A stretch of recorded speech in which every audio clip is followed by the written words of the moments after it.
ერთიანი ეროვნული გამოცდებისთვის, საერთო სამაგისტრო გამოცდისთვის და სტუდენტთა საგრანტო კონკურსისთვის რეგისტრაცია დღეს დილიდან დაიწყო. გორის მუნიციპალიტეტის რესურს ცენტრის ხელმძღვანელის განცხადებით, გამოსაცდელებისთვის წელს მცირე, თუმცა მნიშვნელოვანი სიახლეებია. გია ბერძნიშვილის თქმით, აუცილებელია რეგისტრაციის მსურველებმა გაითვალისწინონ დადგენილი ვადები და პროცედურები, რათა წლევანდელ გამოცდებში მონაწილეობა დაუბრკოლებლად შეძლონ.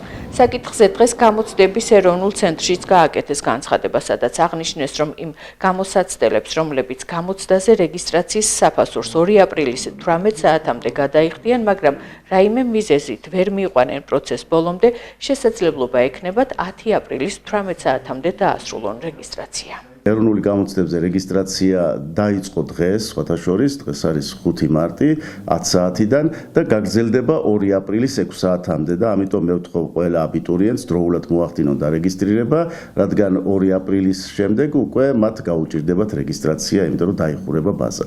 მე მინდა წარმატება უსურვო ჩვენ აბიტურიენტებს და ვიხილოთ თითოეული მათგანი უკვე შესაბამის უმაღლეს სასწავლებელში სტუდენტებად.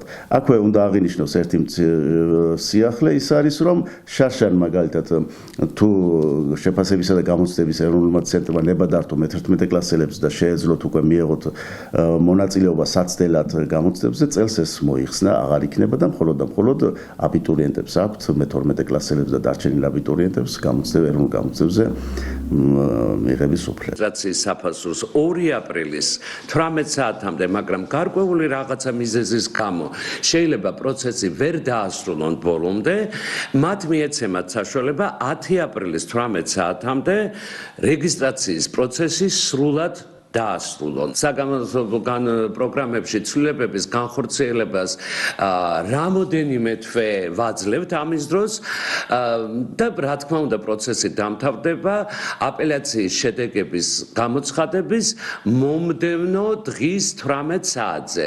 რა თქმა უნდა ამის შესახებ თარიღები განთავსდება ჩვენი ცენტრის გვერდზე, ვებგვერდზე და ასევე Facebook გვერდზე.